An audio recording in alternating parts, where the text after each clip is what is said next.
என்ன அனுசரிச்சு போனா நீங்க இந்த வீட்ல இருக்கலாம். இல்ல நீங்க 2 பேரும் தெரு கோடிதான். நீங்களே முடிவு பண்ணிக்கோங்க.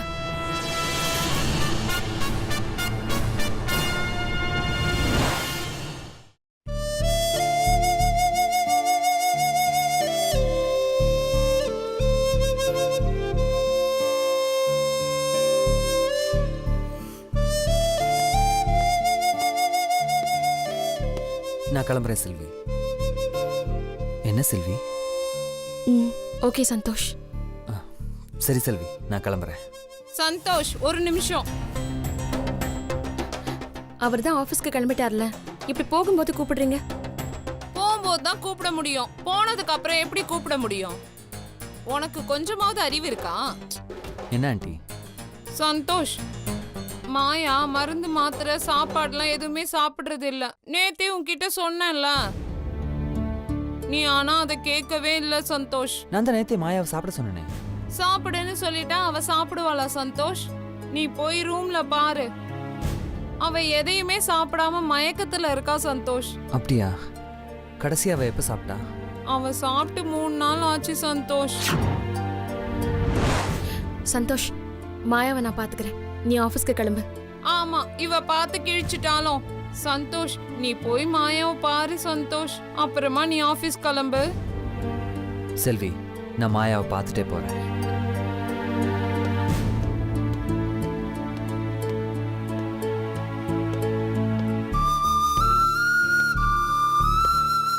மாயா,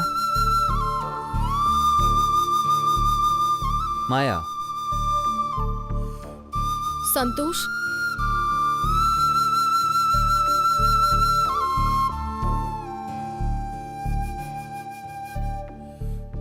ஏன் இப்படி பண்ற? ஒழுங்கா சாப்பிட மாட்டேங்கிறியா? மாத்திரையும் போட மாட்டேங்கிறியா? என்னாச்சு உனக்கு? இல்ல சந்தோஷ், கொஞ்சம் கஷ்டமா இருந்துச்சு, அதான் சாப்பிட பிடிக்க மாட்டேங்குது.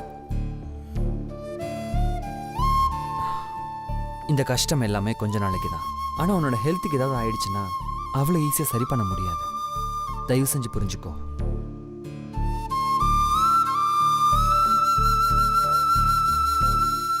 மாயா, உனக்கு எவ்வளோ பெரிய ப்ராப்ளம் இருக்குன்னு உனக்கு தெரியல. இந்த பிரச்சனையில் நான் உன்னை கவனிக்காம விட்டது என்னோட தப்பு தான்.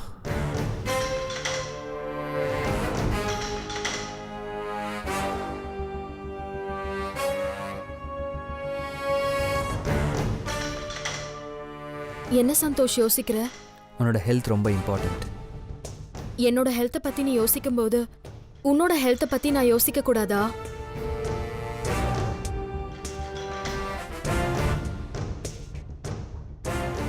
இந்த ஒரு மாசத்துல நீ எவ்ளோ இழைச்சிட்டு தெரியுமா? ஆளே பாதியா மாறிட்ட. நீ போய் கண்ணாடிய பாரு. உன்னோட ஹெல்த் எனக்கு ரொம்ப முக்கியம் சந்தோஷ். உன்னை சுத்தி நடக்கிற டார்ச்சர் என்னன்னு உனக்கு தெரியல சந்தோஷ். இங்க எல்லாத்துக்குமே நீ இடம் கொடுத்துட்டு இருக்க. நீ செல்வி கூட வாழக்கூடாதுன்னு எப்பவுமே நினைச்சதில்ல. ஆனா நீ இப்படி ஒரு டார்ச்சரை அனுபவிக்க கூடாதுன்னு தான் சொல்லிட்டு இருக்க.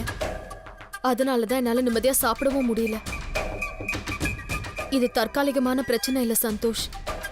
உன்னையும் என்னையும் பிரிக்க செல்வி ஏதோ பிளான் பண்ணிட்டு இருக்கா. ஏமா இப்படி தேவையில்லாம யோசிக்கிறேன்? அவ குழந்தைய பத்தி பேசிட்டு இருக்கா. தீர்ப்பு வரும்போது உண்மை எதுன்னு நமக்கு தெரிய போகுது. அதெல்லாம் நினைச்சு நீ ஏன் கஷ்டப்படுற? இல்ல சந்தோஷ், நீ கொஞ்சம் கொஞ்சமா செல்வி பக்கம் சாய ஆரம்பிச்சுட்ட. முன்ன மாதிரி நீ என் மேல அன்பா இருக்கிறது இல்ல. உனக்கு என்ன பிடிக்கலன்னு நினைக்கிறேன் சந்தோஷ். பிடிக்கலன்னா சொல்லிட, நான் எங்கேயாவது கண்காணாத இடத்துக்கு போயிடுறேன். ஏன் இப்படி பேசுற? உனக்கு என்ன பிடிக்கல, அது எனக்கு நல்லாவே தெரியும். என்ன பிடிக்கலனா வெளியே போன இப்பவே சொல்லிடு சந்தோஷ். இந்த நிமிஷமே நான் வீட்டை விட்டு வெளியே போயிடுறேன்.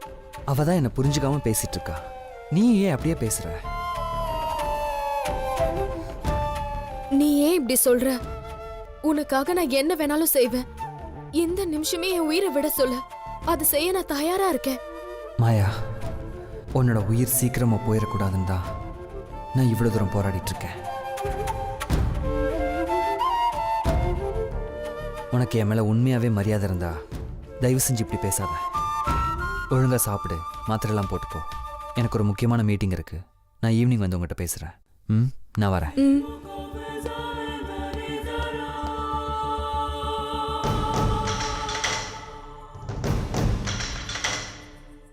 ஏ மாயா, சந்தோஷ் உன் பக்கம் தாண்டி பேசுறான். நான் போயிட்டு வரேன் செல்வி. வரேன் ஆண்டி. நான் பேசினதுனால தான் அவன் என் பக்கம் பேசுறான். அதுக்கு இல்லடி, உனக்கு உடம்பு சரியில்லைன்னு சொன்னாலே அவன் மூஞ்சே மாறி போயிடுது. இதாண்டி சரியான சந்தர்ப்பம், இதை நாம யூஸ் பண்ணிக்கலாம். ஏய், என்ன நடக்குதுன்னு வெளியில நின்னு பார்க்கலாம் வாடி.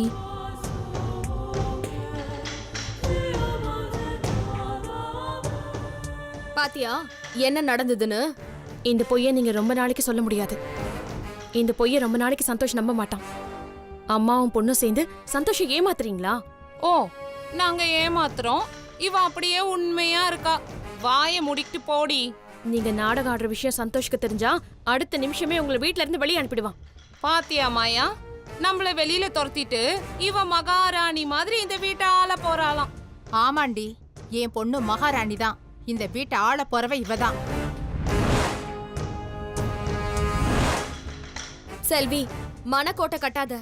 அப்படியே வெளியில போறதா இருந்தா நீ தான் வெளியில போவ. வெளியே போறது நீயா நானான்னு இன்னும் கொஞ்ச நாள் தெரியும். ஓ, இப்ப நீ சவால் விட ஆரம்பிச்சிட்டியா? ஏய், எப்பவுமே நான் தான் சவால் விடுவேன். எண்ணி ஒரே மாசத்துல உன்னை இந்த வீட்டை விட்டு வெளியில அனுப்பல, என் பேரு மாயா இல்லடி. அதையும் பார்க்க தானே போறேன்.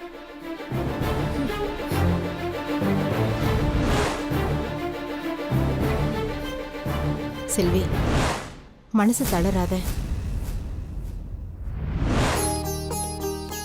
அஞ்சலி, மிச்சம் வைக்காம எல்லாத்தையும் சாப்பிடணும், சரியா? சரிம்மா, ஈவினிங் சீக்கிரமா வந்துருங்க. சரி செல்லம், பாய். பத்ரம், பார்த்து போயிட்டு வா. பாய்மா. பாய்.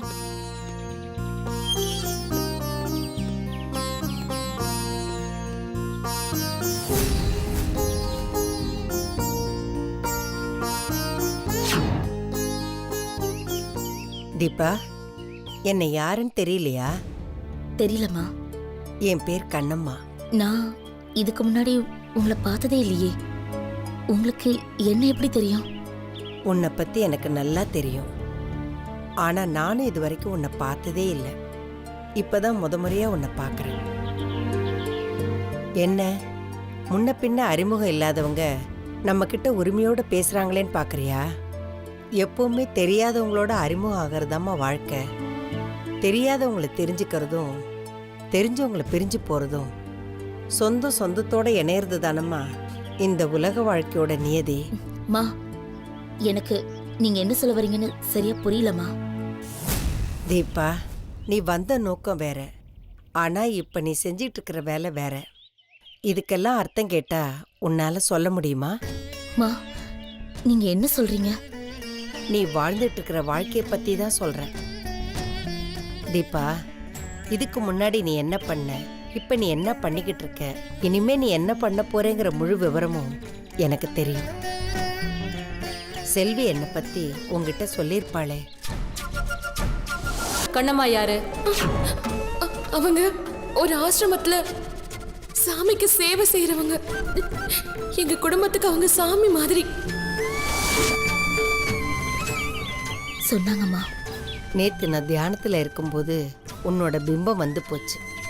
அப்பவே உன்னோட முழு விவரமும் எனக்கு தெரிஞ்சு போச்சுமா. செல்வியோட குழந்தைய தானே இப்ப நீ ஸ்கூலுக்கு வழி அனுப்பி வச்ச? மா, உண்மை என்னன்னு உனக்கும் தெரியும், எனக்கும் தெரியும். இப்ப நீ அதை ஒத்துக்கிறதுனால உனக்கு எந்த பிரச்சனையும் வராது. நான் கோர்ட்டுக்கு வந்து உனக்கு எதிராக சாட்சி சொல்ல போறதும் கிடையாது. அதனால நீ பயப்படாம நான் கேட்குற கேள்விக்கு மட்டும் பதில் சொல்லு. அஞ்சலி செல்வியோட குழந்தை தானே? தீபா, பதில் சொல்லுமா.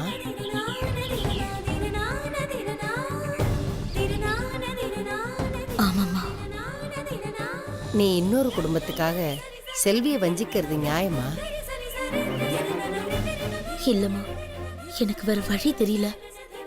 நான் வந்ததே அதை நீ உன் வாயால சொல்ல தேவையில்லை. நடந்த எல்லாமே எனக்கு தெரியும். நீ அஞ்சலியை கொல்றதுக்கு தான் வந்த. ஆனா அவளோட நல்ல நடவடிக்கையால உனக்கு அவ மேல அன்பு வந்துருச்சு. நாளாக நாளாக உனக்கு அஞ்சலி மேல ஈடுபாடு அதிகமாயிடுச்சு. அஞ்சலியை காப்பாத்துறதுக்காக உன் கூட பிறந்தவளையே நீ கொலை பண்ணிட்ட. மா, தீபா, எனக்கு எல்லாமே தெரியும். ஒரு குடும்பத்துக்கு நன்மை செய்யறதுக்காக இன்னொரு குடும்பத்துக்கு நீ தீமை செய்யலாமா? மா, பிரியா அஞ்சலியை தான் காவியாவன்னு நினைக்கிறாங்க.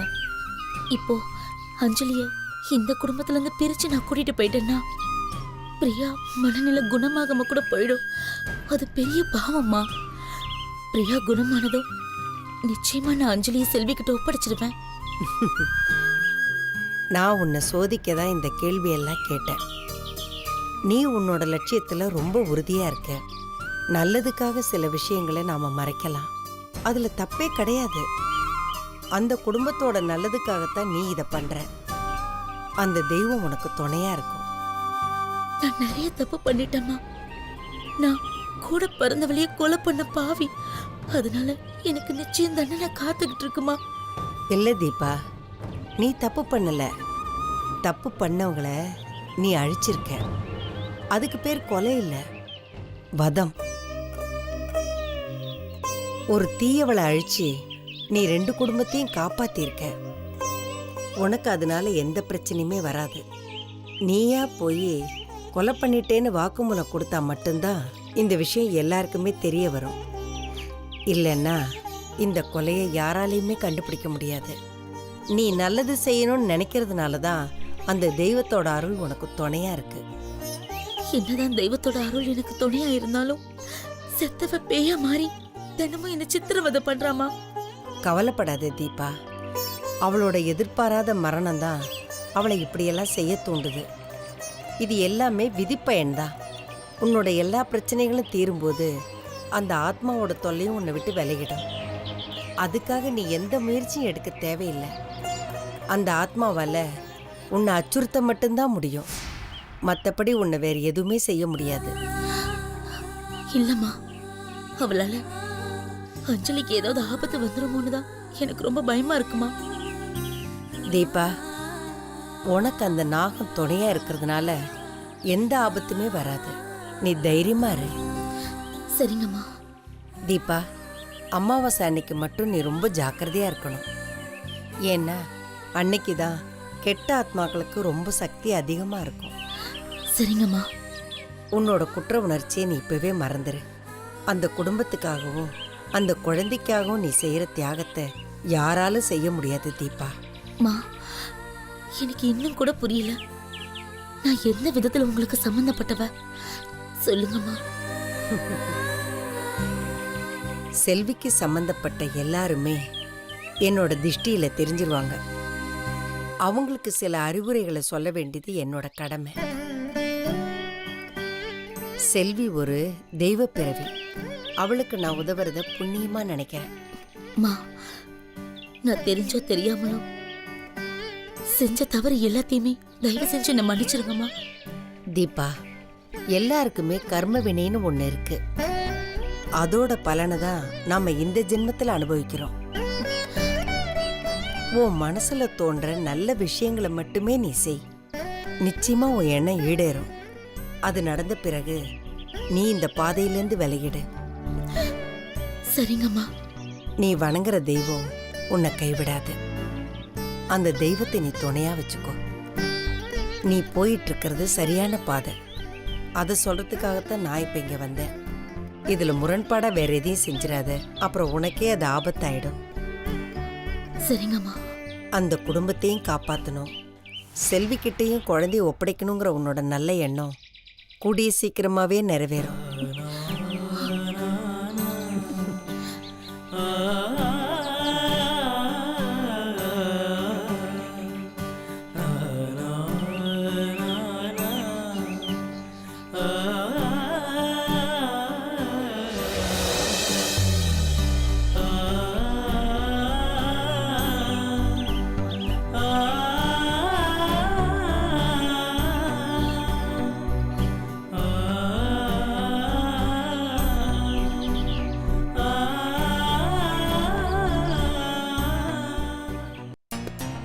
செல்வி ஷர்ட் அயன் பண்ணிட்டியா?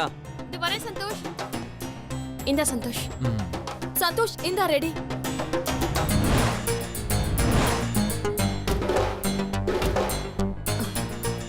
சந்தோஷ், இன்னைக்கு உனக்காகவே நானே அயன் பண்ணி வச்சிருக்கேன். சந்தோஷ், நீ என்னதானே ஷர்ட் அயன் பண்ண சொன்ன? நான் அயன் பண்ணி வச்சிருக்கேன். இந்தா. சந்தோஷ், நீ போட்டிருக்க பேண்ட்டுக்கு நான் இப்ப வச்சிருக்க ஷர்ட் மட்டும் தான் மேட்ச் ஆகும். அவ வச்சிருக்க ஷர்ட்டை போட்டா கரகாட்டக்காரன் படத்துல வர ராமராஜ மாதிரியே இருக்கும். அதனால நான் அயன் பண்ணி வச்சிருக்க ஷர்ட்டையே போட்டுட்டு போ. சந்தோஷ், நீ போட்டிருக்க பேண்ட்டுக்கு இந்த ஷர்ட் தான் கான்ட்ராஸ்டா இருக்கும். ஏய், அத போட்டா கேவலமா இருக்கும்னு சொல்ற, அப்புறம் ஏன்டி அது கான்ட்ராஸ்டா இருக்கும்னு சொல்லி அவனை குழப்புற? சந்தோஷ், டெய்லியும் நான் தானே உனக்கு ட்ரெஸ் அயன் பண்ணி கொடுப்பேன். ஆனா இவன் என் கூட போட்டி போடுறதுக்காக இவன் அயன் பண்ணி எடுத்துட்டு வரான். நீ அவ சொல்றதெல்லாம் காதுல வாங்காத. இன்னைக்கு ஃபாரின் கிளையண்ட்ஸ் வராங்க, முக்கியமான மீட்டிங் இருக்குன்னு நேத்து நீ தானே என்கிட்ட சொன்ன சந்தோஷ். எப்பவுமே மீட்டிங் அட்டெண்ட் பண்ணும்போது லைட் கலர் ஷர்ட் தான் போடணும். இந்த மாதிரி டார்க் கலர் ஷர்ட் எல்லாம் போட்டா மீட்டிங் அட்டெண்ட் பண்றவங்களோட கவனம் டிஸ்டர்ப் ஆகும். அதனால நான் கொடுக்கிற ஷர்ட்டை நீ போட்டுக்கோ சந்தோஷ். சந்தோஷ், அந்த மீட்டிங்கை பத்தி நீ என்கிட்டயே சொன்ன. அந்த கம்பெனியோட பேரு சீப்ரோ சொல்யூஷன் தானே? அதான் நான் இந்த ப்ளூ கலர் ஷர்ட் செலக்ட் பண்ணேன். அந்த கம்பெனியோட பேரை வச்சே அவங்களுக்கு ப்ளூ கலர்னா ரொம்ப பிடிக்கும்னு தெரிஞ்சுக்கிட்டேன். அதனால இந்த ஷர்ட் போட்டு போனா அந்த கான்ட்ராக்ட் உனக்கு கண்டிப்பா கிடைக்கும் சந்தோஷ். சந்தோஷ், மாயா எவ்வளவு அறிவுபூர்வமா பேசுறா. நீ அவ பேச்ச கேப்பியா இல்ல அறிவே இல்லாதவ பெத்த அவ பொண்ணு பேச்ச கேப்பியா? ஆண்டி, ஏன் உங்களை ஹர்ட் பண்றீங்க? அப்படியெல்லாம் பேசாதீங்க. சந்தோஷ், நீ கூட தான் மாயா கொடுத்த ஷர்ட்டை போடாம மாயா மனசை கஷ்டப்படுத்துற. நீ ஏதோ பேசணும்னு பேசாத. பேச்செல்லாம் பேச்சா இருக்கணும். எதுக்கு எடுத்தாலும் இப்படி போட்டி போட்டா நான் யார் பக்கம் தான் பேசுறது? நியாயம் எந்த பக்கம் இருக்கோ அந்த பக்கம் தான் பேசணும். ஆண்டி, நீங்க ஏன் இப்படி நடந்துக்கிறீங்க? அவங்க எப்பவுமே இப்படிதான் நடந்துக்கிறாங்க மாப்பிள்ள. நாங்க அமைதியா இருந்தாலும் எங்களை சீண்டி சண்டை போடுறாங்க. அவங்க ஏன் இப்படி பண்றாங்கன்னு எங்களுக்கும் தெரியல. சந்தோஷ், எப்படி நேரம் பார்த்து என்ன கோத்து விடுறா பாரு. இவ குடும்பத்து பொம்பளையா இருந்தா இப்படி எல்லாம் பேசுவாளா? ஏண்டி, நான் சட்டைய பத்தி பேசினா தேவையில்லாம ஏண்டி என் கேரக்டரை பத்தி பேசுற? சந்தோஷ சின்ன வயசுல இருந்து வளர்த்தவன் நானு. என் கேரக்டரை பத்தி அவனுக்கு தெரியும். பேச்சு நிறுத்துங்க. எப்பவுமே இந்த குடும்பத்துல ஒரே சண்டை சச்சரவா தான் இருக்கு. வர வர இந்த வீட்ல இருக்கவே எனக்கு பிடிக்கல. தலையை பிச்சுக்கிட்டீங்க, ஓடி போயிடலாம் மாட்டேன். சந்தோஷ்,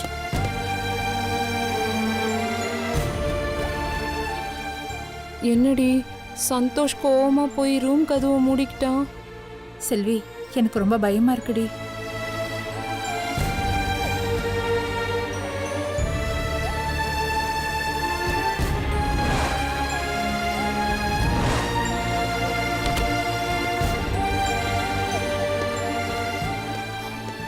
சந்தோஷ், எனக்கு எந்த ஷர்ட்டும் வேண்டாம். நான் டி ஷர்ட்டை ஆஃபீஸ்க்கு போட்டு போய்க்கிறேன். இந்த 2 ஷர்ட்டையும் நீங்களே மாட்டிக்கிங்க. சந்தோஷ்.